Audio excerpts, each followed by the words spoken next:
The last. Rocket ship. Again, rocket ship. Okay. Kailan natin makikita ang rocket ship? Or ano ang gamit ng rocket ship? Maadto sa bituin. Papunta sa buwan. Or kung gusto natin pumunta sa kawanangan. Or pwede po yes. Kung gusto mo pumunta sa bituin, kung gusto mo makita ang bituin doon sa universe. Okay. So, ating balikan again. Ano to? Keso. Dagat. Buwan. Rocket ship. Rocket ship. Okay, now, bigyan natin ng pangungusap ang bawat larawan. Okay, number 1 is, ano? Keso. Masarap. Maliit. Okay, ating basahin. Masarap ang keso. Okay, number 2. Maliit. Maliit ang dagat. Maliit ang dagat. Okay, grade 1, ating basahin. Maliit ang dagat. Very good. Tatlo. Buwan. Maliwanag ang buwan. Okay, very good.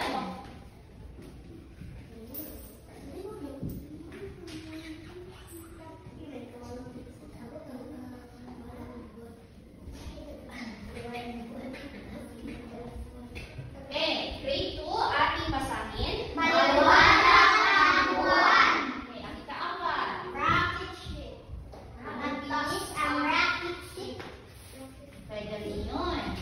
Rocket ship. Wala ka na ng rocket ship. Gusto ko sumakay sa rocket ship. Wala ka na ng H. Diba? Okay, let's read. Gusto ko sumakay sa rocket ship. Okay, gusto kong sumakay sa rocket. Okay, now, again, ang ating kwento ngayon ay pinamagatang si Dahil. Okay, ano ang inyong nakikita sa ating libro? Daga. Merong? Daga. Nasaan kaya ang daga? Nasa? Okay, ito ay kwento ni Berhelio Is Almaro at guhit ni Renato Gamos. Okay, ang ating kwento ngayon ay tungkol sa mga daga na naniniwala sila na ang buwan ay isang malaking keso. Ano yung keso? Cheese. Ano nga ba, or ano ba ang pangarap ninyo paglaki? Teacher. May gusto maging teacher, may gusto maging sundalo, may gusto maging teacher, firefighter, guro, ano pa? Ay, maraming gusto maging guro. Ulit. So, gaya ng aking itinanong sa inyo, ang pangarap ng pangunahing tauhan sa kwento natin ngayon ay pumunta sa buwan. Kaya, tinanong ko kung ano ang pangarap ninyo paglaki ninyo. Kung gusto niyo maging teacher, gusto niyo maging sundalo, may gusto maging firefighter, ito naman si Dalinding ay gusto niya pumunta sa buwan. Oh. Okay, now, ready na ba? Ready na po. Matagal nang gusto ng mga daga ang buwang mabilog. Gusto daw ng mga daga ang buwang mabilog. Pagkat sa kanila, ito'y keso di bolang gawa ng Diyos. Sino ang may gawa ng buwan? Diyos! Ito ang paniniwala ng mga daga sa buwan? Ang buwan ay keso. Ang buwan ay isang keso di bola or keso. Matagal ng pangarap ng bawat daga na malaglag ang buwan upang may makain silang masarap na keso araw-araw. Tingnan mo ano yung inilaadya nila sa buwan. Cheese. Na gusto nilang ano? Kainin. Kaya nang ang buwan ay hindi malaglag, maraming umisip na ito'y maakyat at mapitas. Ano gusto nilang gawin sa buwan? Gusto nilang kainin. Gusto nilang kainin. Gusto nilang malaglag ito at kanilang kainin. Ngayon, dahil hindi nalaglag ang buwan, ano gusto nilang gawin? Umisip sila ng paraan upang ito'y maakyat at mapitas. O, tingnan niyo ano ginawa ng mga daga. Pagsangit. O, meron? O, ginamit nila ang saranggola. Meron naman dito, ito. Halaka, ang daming naisip ng mga daga para lang mapuntahan nila ang buwan.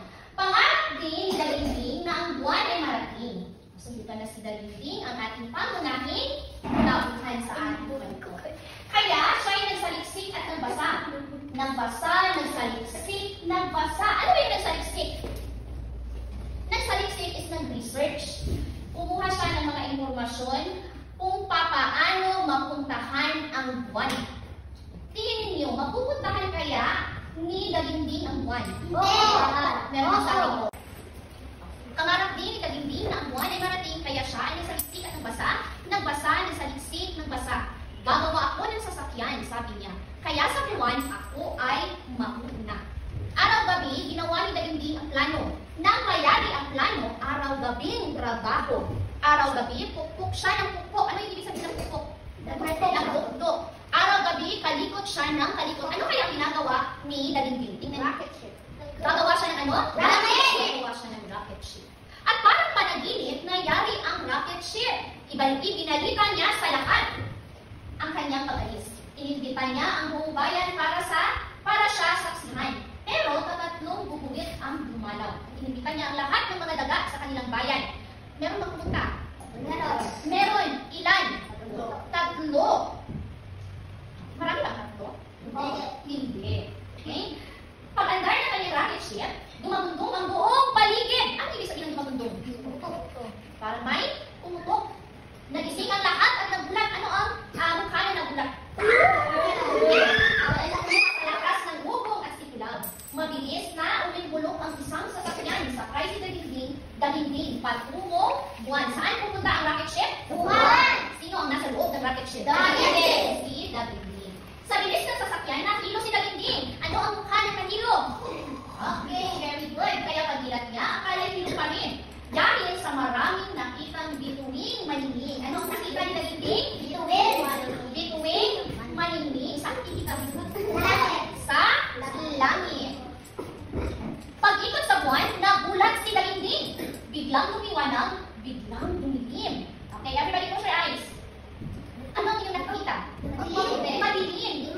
Open your eyes. Maliwanag na madilim. Maliwanag. Pag liwanag, pakiramdam niya ay umiinit. Pag dilim naman, biglang lumalamig.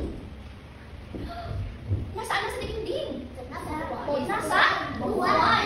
Pag landing sa buwan, agad siyang bumaba. Sa paligid ng buwan ay masayang luminga-linga. Totoo nga pala, sigaw niyang buong saya.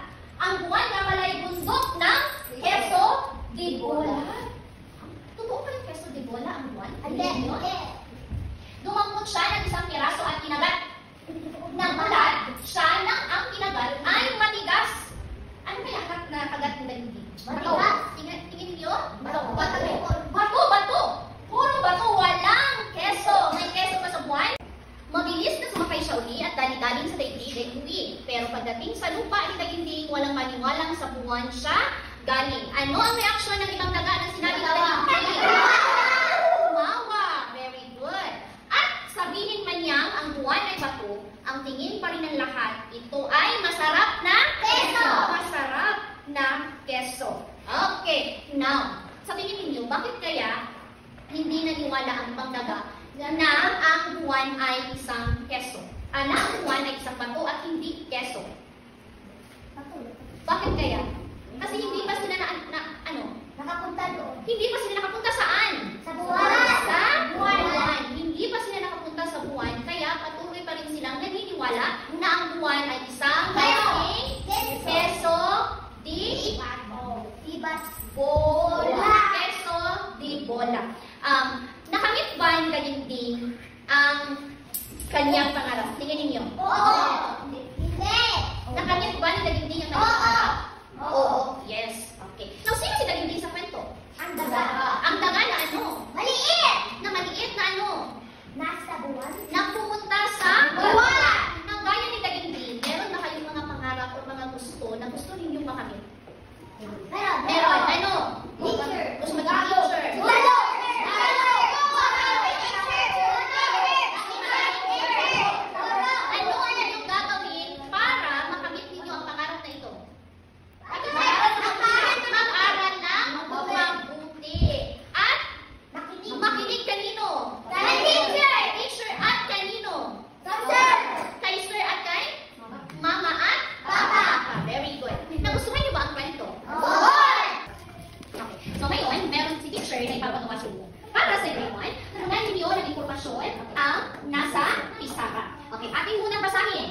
tauhan, sino ang mga tauhan sa kwento, saan ang tagpuan, ang panimula ng kwento, gitna ng kwento, at wakas.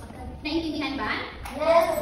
Okay, get one and pass. Everybody, hands up, hands down, hands up, hands down, hands falling down. Tapos na ba mga bata? Tapos na. Okay, very good. Nakatawag ako ng isang representative sa kada grado para basahin ang kanilang gawa dito sa harapan. Okay, sino ang gustong pumunta dito sa harapan sa grade 1? Ipataas ang kamay.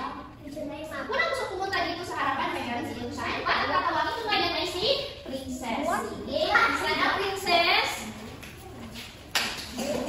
Ako, second, pero sa akin, ako ay nasa unang batitan. Pangarap kong maging teacher. Okay, very good. Bigyan natin si Princess ng isang sexy clap. 1, 2, 3, everybody stand up. Sexy. Okay, everybody sit down. Na may tatawag na naman ako galing sa grade 2. Sino gusto pumunta dito sa harapan para basahin ang kanilang gawa? Mataas ang kamay sa grade 2. Okay, Princess. Princess Cassandra. Okay, basahin ang part. Kamaga, si dalingin, tauhan, dalingin at mga daga, at uwan, ang buwan, at ang bayan ng daga. Panimula, gusto ko sa buwan ang mga daga. Gumawa sila ng plano at nawa nila yun. Isa-isa, nila ginawa. At si dalingin ang gumawa ng rocket ship. At pumunta siya si dalingin sa buwan. At sobrang kaya niya at pagkagat niya at pumunta si dalingin sa buwan. Ay sobrang kaya niya at pagkagat niya sa buwan ay kumuha siya at kinagat niya at doon niya nalaman ay bato pala ang buwan. Okay, very good. Now let's give Cassandra a pak na pakbet clap. Everybody, 1, 2, 3.